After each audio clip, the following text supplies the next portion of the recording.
Peace and love, my beautiful brothers and sisters. Thank you for tuning in. This is part 2 of the Elementals video. Part 1, if you missed it, just go back one video on IGTV. It covers just the intro as well as Earth Guardian Spirits. And if you're on YouTube, just go to uploads and go to the previous video. Cool. So, the Undines. As the gnomes were limited in their function to the elements of the earth, so the Undines, a name given to the family of water elements, function in the invisible, spiritual essence called humid or liquid ether. In its vibratory rate, this is close to the element water, and so the Undines are able to control, to a great degree, the course and function of this fluid in nature. Beauty seems to be the keynote of the water spirits. Wherever we find them pictured in art or sculpture, they abound in symmetry and grace. Controlling the water element, which has always been a feminine symbol, it is natural that the water spirit should most often be symbolized as female. And this doesn't have to necessarily be that physical, but it is used physically when they're trying to visually capture it for you to understand it. But essentially it's talking about the emotional body. Masculine and feminine nadis, channels, Ida, Pingala. So we're going to be talking about the more passive, the emotions. So there are many groups of Undines. Some inhabit waterfalls, where they can be seen in the spray. Others are indigenous to swiftly moving rivers. Some have their habitat in dripping, oozing fens or marshes, while other groups dwell in clear lakes, in clear mountain lakes. According to the philosophers of antiquity, every fountain had its nymph, every ocean wave its oceanid. The water spirits were known under such names as Oreads, Nereids, Lemoniades, Naiades, water spirites, sea maids, mermaids, and potomides.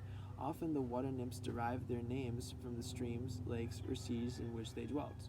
In describing them, the ancients agreed on certain salient features. In general, nearly all the Undines closely resembled human beings in appearance and size, though the ones inhabiting small streams and fountains were of correspondingly lesser proportions.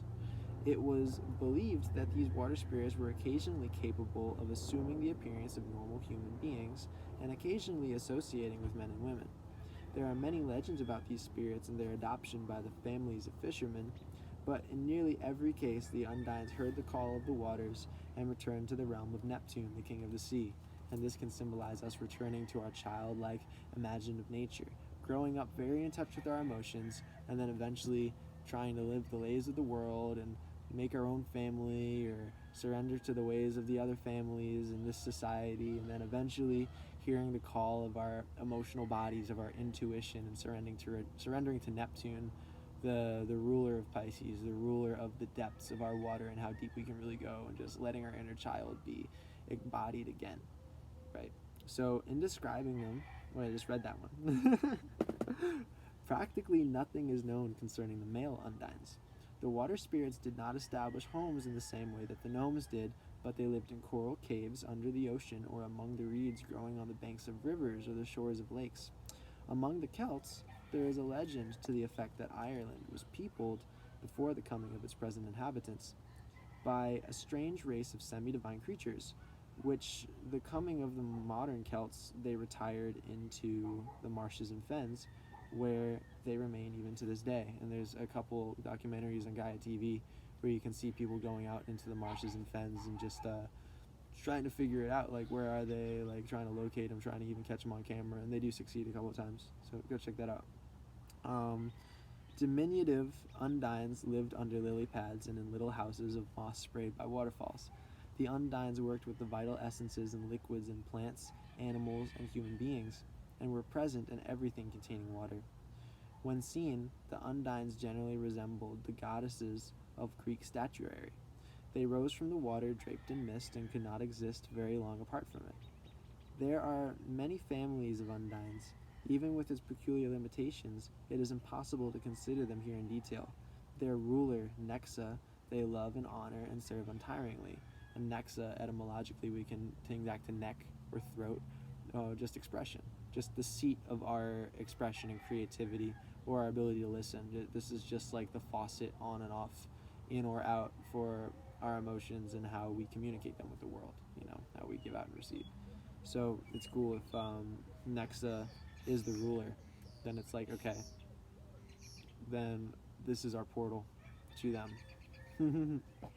Their temperament is said to be vital, and to them has been given as their throne the western corner of creation. They are rather emotional beings, friendly to human life and fond of serving mankind.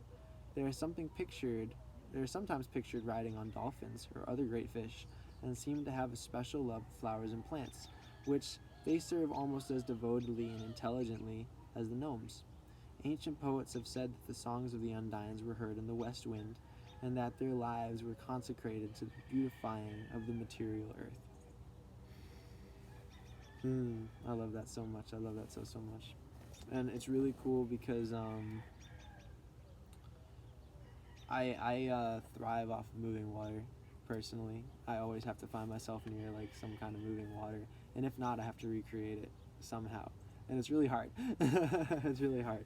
And it's a different kind of energy than with earth beings. And it's interesting when you find yourself at a really quaint lake or river or waterfall or something that's surrounded by a very lush forest, because then you kind of get the best of both worlds. You're working with earth spirits and you're working with water spirits, and they kind of live in harmony there.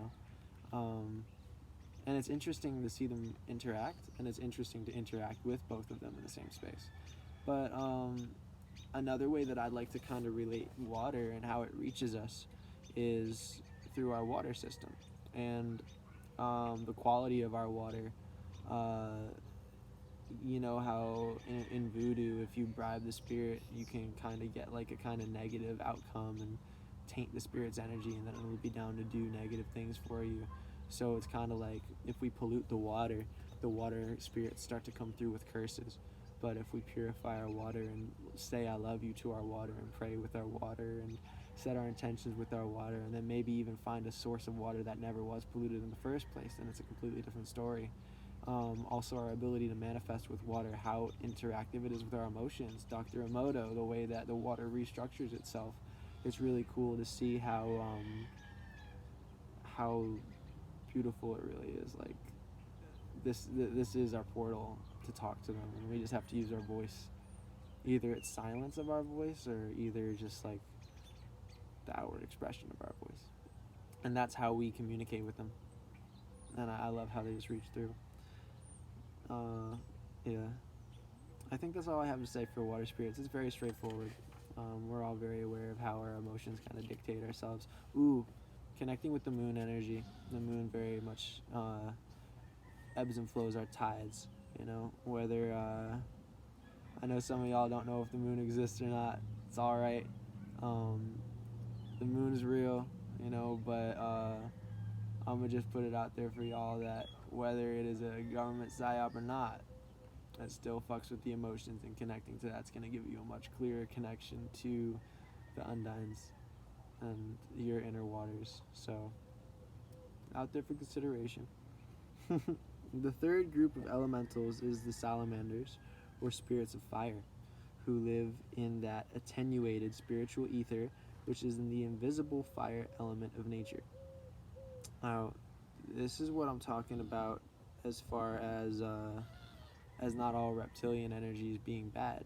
Because if they're saying that the fire spirits are salamanders or reptilian in nature, and we still do honor fire as a very peaceful and transformative energy, then we cannot just isolate all reptilian energy to be evil, especially since we have reptilian blood in us. So we have to look at this as, you know, there is good and bad in everything. And this is kind of my way of showing y'all that pay attention to what you're tuning into, and perhaps any reptilian theories that you hear, not saying that entities can't work on their own accord, but this is a good way of kind of understanding that there are humans, quote unquote, out there that work with these spirits for malevolent purposes, and we can just tune into them in a more gentle way. And there are totally salamander spirits out there who are cool, who are totally cool and chill. Anytime you work with the fire ceremony, you're working with that transformative energy. Reptilians are Pluto. You know, salamander energy is Pluto. So I just wanted to put that out there because I kind of felt like that needed to be said right now. All right, cool. But yeah, so the third group of elementals is the salamanders, or spirits of fire, who live in that attenuated spiritual ether, which is the invisible fire element of nature. Without them, material fire cannot exist. A match cannot be struck, nor will flint and steel give off their spark without the assistance of a salamander, who immediately appears, so the medieval mystics believed, evoked by friction. Man is unable to communicate successfully with the salamanders, owing to the fiery element in which they dwell, for everything is resolved to ashes that comes into their presence. By specially prepared compounds of herbs and perfumes, the philosophers of the ancient world manufactured many kinds of incense. When incense was burned, the vapors which arose were especially suitable as a medium for the expression of these elementals, who, by borrowing the ethereal effluvium from the essence smoke, were able to make their presence felt. And it's cool if you ever talk to smoke. Talking to fire is one thing, but talking to smoke is another, because it's almost like the painting pictured by the flames. If you ever seen Pocahontas, for example, and they're trying to talk to the ancestors about how to handle these dudes with guns who are running up on the land, he throws some mojo into the flames, and all of a sudden he's able to see all these visions, and the spirits are telling them what's going on, like, what do y'all need to do, what are y'all preparing for, and it's really chill to be able to have that happen. And I have my favorite blends that I usually do in there. I'll usually do mapacho. I can also do some blue lotus, sometimes even some ganja works, and then I just like doing mugwort. Mugwort is good for that. And then just your own essence into the fire, just kind of like what's good. Also writing down a question or anything, like your responses on paper, folding it up into geometry and throwing it into the fire, and then witnessing the smoke or the fire itself, whichever way it comes through. This is a really good way of communicating.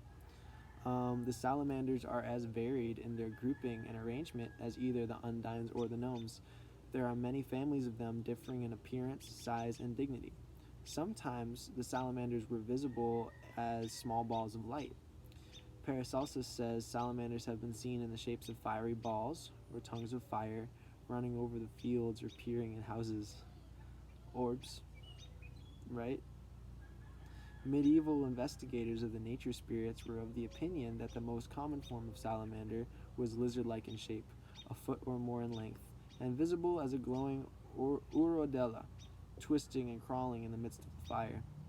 Another group was described as huge flaming giants in flowing robes, protected with sheets of fiery armor. Certain medieval authorities, among them the Abbé de Villars, held that Zarathustra, or Zoroaster, was the son of Vesta, believed to have been the wife of Noah, and the great salamander Oromesis. Hence, from that time onward, undying fires have been maintained upon the Persian altars in honor of Zarathustra's flaming father. And that's true, because Zoroaster is believed to just be like, or Zoroastrianism is just one burning flame, forever burning, never put out. And it's just like, they just believe that Zoroaster is that guy. And it's really, really chill. I don't keep saying that, it's really, really chill. I don't know, I do think it's chill, that's why I keep saying it. But yeah, you can kind of tie that one-pointedness, because there's one-pointedness of either self-destruction in a self-sabotaging way, or destruction of all that doesn't serve, and there's no middle ground with that. It's one or the other, because it has to go somewhere. That fire energy has to go somewhere at all times, so it's really cool that these entities of fire are just so relentlessly passionate and expressive, and just like moving at all times, fluctuating, flowing, and I love it so much. It's really cool to tune into, because like I know I'm a Pisces and I got a lot of Scorpio placements, but I'm also fire. I'm almost as much fire as I am water, and I can connect to these guys very well, very, very well. One most important subdivision of the salamanders was the Actinishi. I can never pronounce this one right. Actinishi. Let's go for that. These creatures appeared only as indistinct globes. They were supposed to float over water at night and occasionally to appear as forks of flame on the masts and riggings of ships. St. Elmo's fire. Pretty much like our halo when we activate our crown chakra and we're enlightened, you know. The salamanders were the strongest and most powerful of the elementals and had as their ruler a magnificent flaming spirit called Jinn, terrible and awe-inspiring in appearance. And Jinn is basically, if you read the Quran, they're supposed to have been here before us, you know, parallel elves before men type of thing. Not to confuse you with earth spirits, I'm talking like Lord of the Rings vibes. It's just like immortals before mortals. And Jinn doesn't have to be just fire spirits, though. Jinn is all of these guys. All of these guys are Jinn in essence, but they're talking about a culture where the leader of the fire spirits was called Jinn. And it's just like a very basic title. But, you know, you get the point. But any Jinn would just be like the demon or angel on the shoulder. And it's not good or bad, it's just a guide, you know. The salamanders were dangerous, and the sages were warned to keep away from them, as the benefits derived from studying them were often not commensurate with the price paid. As the ancients associated heat with the south, this corner of creation was assigned to the salamanders as their drone, and they exerted special influence over all beings of fiery or tempestuous temperament. In both animals and men, the salamanders work through the emotional nature by means of the body heat, the liver, and the bloodstream. Without their assistance, there would be no warmth. Now, it's cool, you can see how different cultures react differently to this spirit. Some cultures were like, they're evil and they're horrible and you're not supposed to interact with them, and other ones are like very, you know, paying homage to them. And it's cool that you can see how different cultures had a different connection with their inner fire, you know. If they thought that, I don't know, maybe if they were very battle-oriented, then they would love the fire. And maybe if they were, you know, sort of fearing their inner heat, then they wouldn't have really connected with them very well. I mean, that's one possibility, but like you can kind of wrap your head around all the possibilities of why one would or would not be attracted to the fire spirits. And then here they're saying that it resonates with the body heat, the liver, and the bloodstream, and it's really cool because like it's anger, you know, like fire. I've found like anger doesn't need to be a bad thing. Just anger is the only emotion that we have to associate with what we feel anger is. Give into your hatred. Like, and it doesn't have to be like, I fucking hate you. Like, that's not the only thing that anger means. Anger is just the only word we have to describe that emotion. But anger could also just be passionate love. You know? Anger's passionate love. Like, the few times that I've really been able to just bend a flame or just like spark it out of nowhere,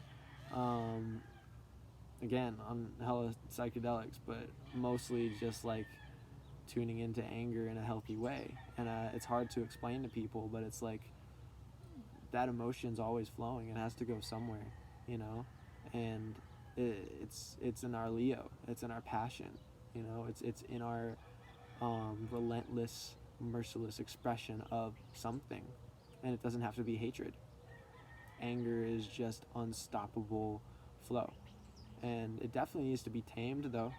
Definitely needs to be tamed, and that's why some cultures probably found the end of their bridge and was just like, all right, that's it, we can't interact with these, they're evil, you know, because they saw the ends of it. And because there has to be an end to it, we have to discipline that sort of energy. We have to discipline all of our energy to really master ourselves. But it's cool to just see the extent of that and the different ways we can embody it and kind of alchemize how we've gotten to know our emotions at this point and really make peace with all of these spirits, because all these spirits are here, whether we pay attention to them or not. So might as well start figuring out how to bring them through in healthy ways, right? Cool. So now I'm going to move on to the Sylphs. The Sylphs are the air spirits. There's my guys out here. I got a couple out. Mostly blue sky today though, but I feel them with me. While the sages said that the fourth class of elementals, or Sylphs, lived in the element of air, They meant by this not the natural atmosphere of the earth, but the invisible, intangible, spiritual medium, an ethereal substance similar in composition to our atmosphere, but far more subtle.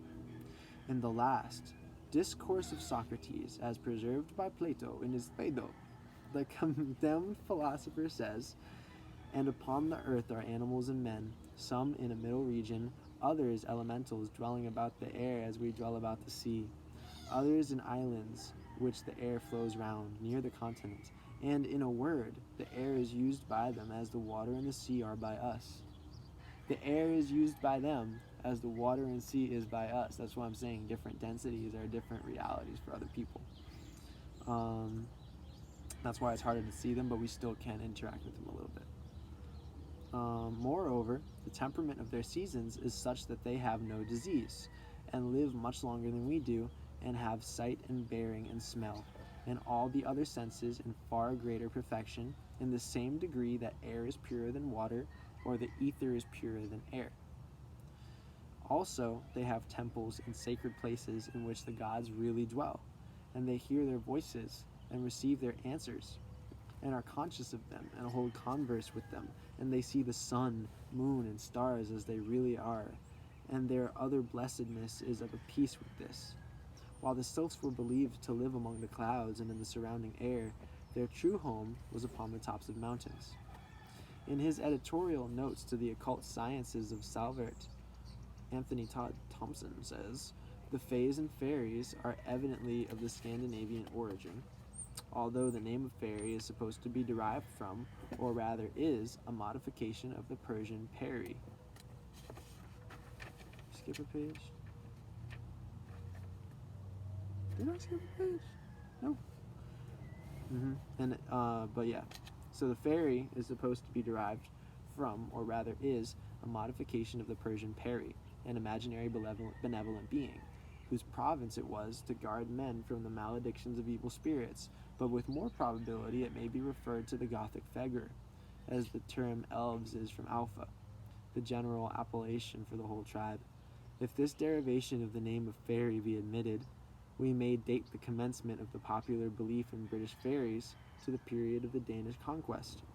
They were supposed to be diminutive aerial beings, beautiful, lively, and beneficent in their intercourse with mortals, inhabiting a region called Fairyland, Alfheiner, for the Nordics out there, commonly appearing on Earth at intervals, when they left traces of their visits in beautiful green rings, where the dewy sward had been trodden in their moonlight dances.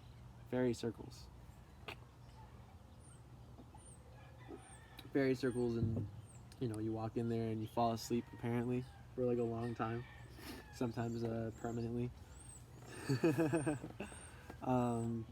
It's definitely cool because they're saying like their footsteps are that powerful to leave that kind of a mark, an imprint on our reality, and leaving them in such geometry. To the Sylphs, the ancients gave the labor of modeling the snowflakes and gathering clouds. This latter they accomplished with the cooperation of the Undines, who supplied the moisture. The winds were their particular vehicle, and the ancients referred to them as the spirits of the air. They are the highest of all of the elementals, their native elements being the highest in vibratory rate. They live hundreds of years, often attained to 1,000 years and never seeming to grow old. The leader of the Sylphs is called Paralda, who is said to dwell on the highest mountain of the earth. The female Sylphs were called Silphids. The Sylphs sometimes assume human form, but apparently for only short periods of time. Their size varies, but in the majority of cases, they are no larger than human beings and often considerably smaller. It is said that the Sylphs have accepted human beings into their communities and have permitted them to live there for a considerable period. In fact, Paracelsus wrote of such an incident, but of course it could not have occurred while the human stranger was in his physical body. By some, the muses of the Greeks are believed to have been Sylphs, for their spirits are said to gather around the mind of the dreamer, the poet, and the artist, and inspire him with their intimate knowledge of the beauties and workings of nature. This is why I love the Sylphs, is because I believe I communicate with them during my art, and they are who I channel from, if not one of the the sources that I channel from. But I definitely feel like there are things tossing me ideas and images and notions, and just like kind of helping out, especially when I get into a flow state. It's easier for me to be receptive to it when I'm in a flow state. What was I? To the Sylphs were given the eastern corner of creation.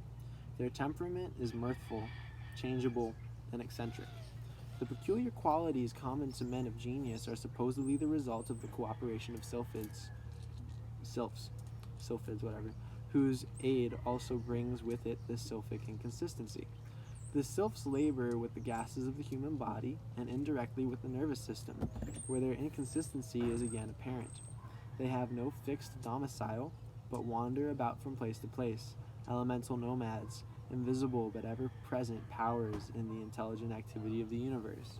So those who are very nomadic, those who just need to keep moving, free spirits, and y'all really resonate with the Sylphs. Y'all are present with the Sylphs. They're with you at all times, This is the mental realm. When you surrender to the mental realm, the thoughts to just flow. You don't hold on to thoughts. You don't hold on to emotions, and you're able to stay in that realm of observation and even just start to use thoughts as a tool.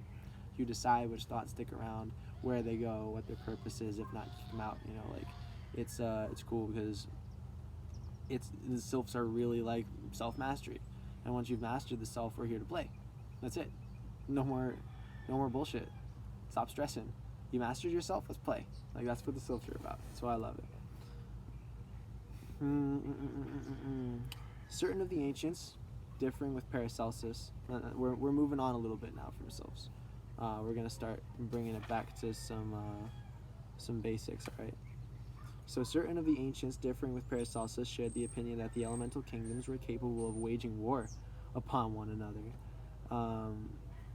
And after this, by the way, they don't talk about their ability to work with one another, so I'll fill that in after the fact, but just hear this guy out, I guess. And they recognized in the battlings of the elementals disagreements among these kingdoms of nature spirits. When lightning struck a rock and splintered it, they believed that the salamanders were attacking the gnomes. As they could not attack one another on the plane of their own peculiar etheric essences, owing to the fact that there was no vibratory correspondence between the four ethers of which these kingdoms are composed, they had to attack through a common denominator, or the material world, which they only have a certain amount of power, So wars were also fought within the groups themselves. One army of gnomes would attack another army, and civil war would be rife among them.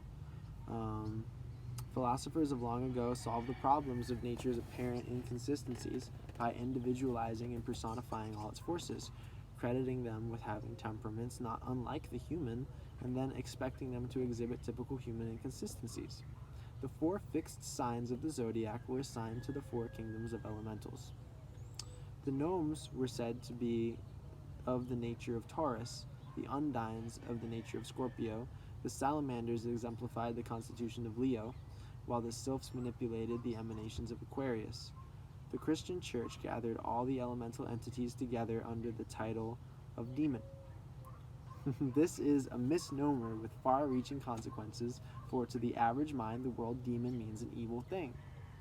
And the nature spirits are essentially no more malevolent than are the minerals, plants, and animals.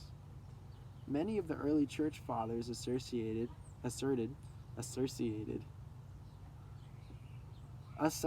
that they had met and debated with the elementals. As already stated, the nature spirits are without hope of immortality, although some philosophers have maintained that in isolated cases immortality was conferred upon them by adepts and initiates who understood certain subtle principles of the invisible world. As disintegration takes place in the physical world, so it takes place in the ethereal counterpart of physical substance.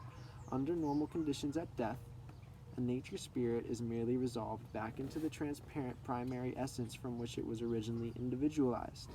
Whatever evolutionary growth is made is recorded solely in the consciousness of that primary essence or element, and not in the temporary individualized entity of the elemental.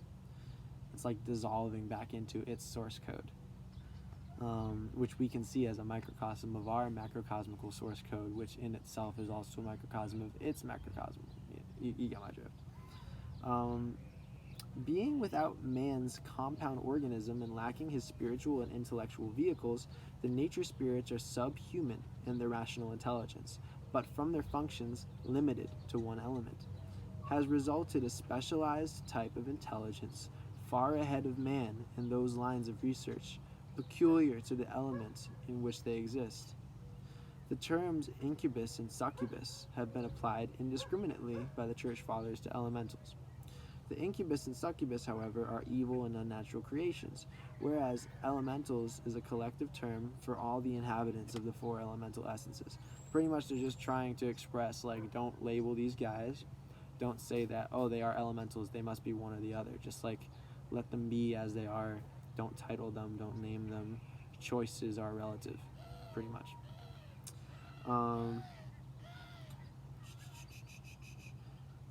Incubus and succubus are male and female respectively, are parasitical creatures subsisting upon the evil thoughts and emotions of the astral body. These terms are also applied to the superphysical organisms of sorcerers and dark magicians. While these larvae are in no sense imaginary beings, they are nevertheless the offspring of the imagination. By the ancient sages, they were recognized as the invisible cause of vice, because they hover in the ethers surrounding the morally weak and continually incite them to excesses of a degrading nature. For this reason, they frequent the atmosphere of the dope den, the dive, and the brothel, where they attach themselves to those unfortunates who have given themselves up to iniquity. By permitting his senses to become deadened through indulgence in habit-forming drugs or alcoholic stimulants, the individual becomes temporarily in rapport with these denizens of the astral plane. It's very interesting how my ancestors, especially the Celts, became kind of bombarded by alcohol in their culture, especially after they were the ones that really, really channeled these guys. You know, it's definitely not a coincidence. It's definitely not a coincidence. It's unfortunate, and it kind of still makes it here into our modern day, but, you know, it just shows we direct awareness to it, we heal our generational karma, you know?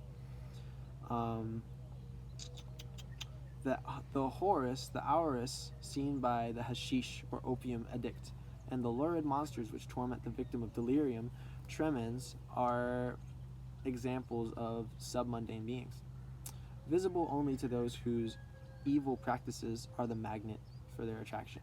When I say evil, I'm not talking about good or bad, I'm talking about malintent. Differing widely from the elementals are also the incubus and succubus is the vampire, which is defined by Paracelsus as the astral body of a person, either living or dead, usually the latter state. The vampire seeks to prolong existence upon the physical plane by robbing the living of their vital energies and misappropriating such energies to its own end.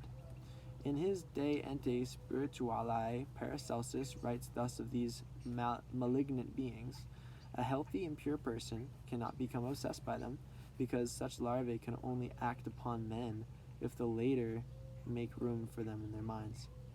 A healthy mind is a castle that cannot be invaded without the will of its master. But if they are allowed to enter, they excite the passions of men and women. They create cravings in them. They produce bad thoughts which act injuriously upon the brain. They sharpen the animal intellect and suffocate the moral sense. Evil spirits obsess only those human beings in whom the animal nature is predominating. Minds that are illuminated by the spirit of truth cannot be possessed. Only those who are habitually guided by their own lower impulses may become subjected to their influences. A strange concept, and one somewhat at variance with the conventional, is that evolved by the Count de Gabalis concerning the Immaculate Conception, namely, that it represents the union of a human being with an elemental.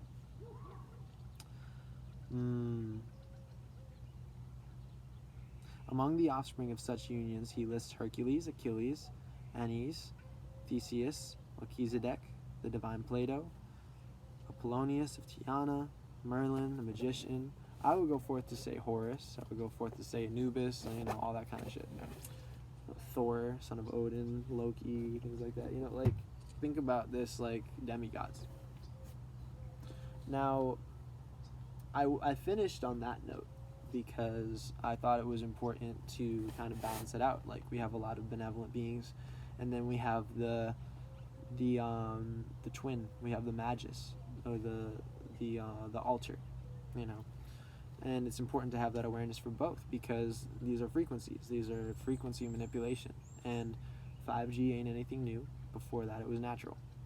It's always been there, and the mind that is fertile ground for infestation is the one that's going to get it. So being there in unattached observance is the best way to just go about this, and just be there for peace and nothing but peace, you know.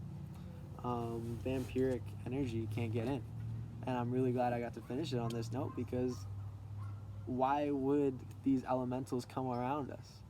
Why would these protective spirits be around us? Because we have no fertile mind for parasites. We have no fertile mind for vampires. We're just surrounded by protection in that case.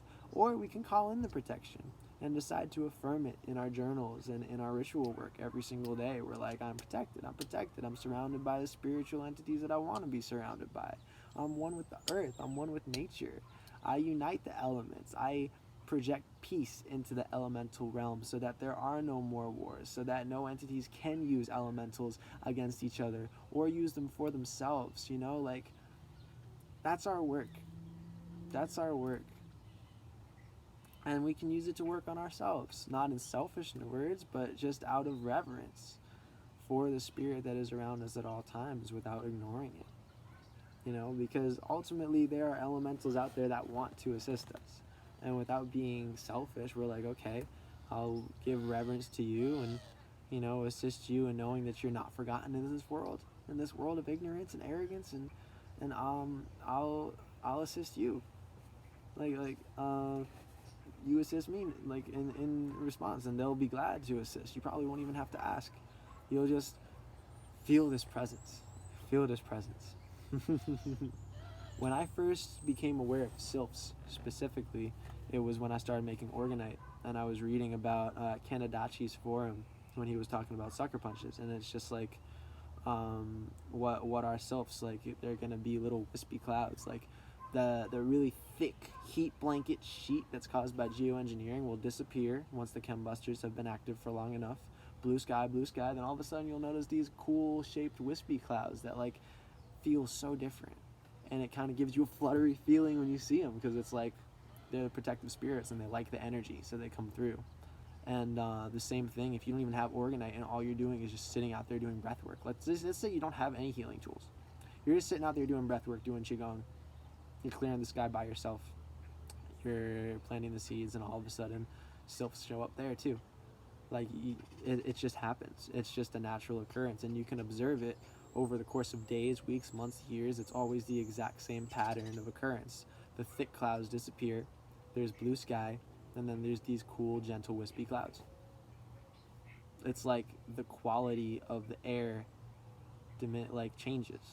The parasitic vampiric elementals leave the area for long enough with nothing being in the area. Some nicer elemental spirits enter the area. Like, master your inner realms. Master your inner realms. Who do you want to be surrounded by? You know? So that's why Sylphs resonate with me so much. That's why all these elemental spirits are very important to get to know. I can dive into these more later, as they call to me, but if the channel comes through, I'll make some more. But I'm just keep flowing on whatever feels good. I was just called to drop the seed today. Do your own research too. Do your own research. Here's the book again. I showed it in part 1, but I'll show it at the end of part 2. The Secret Teachings of All Ages by Manly P. Hall.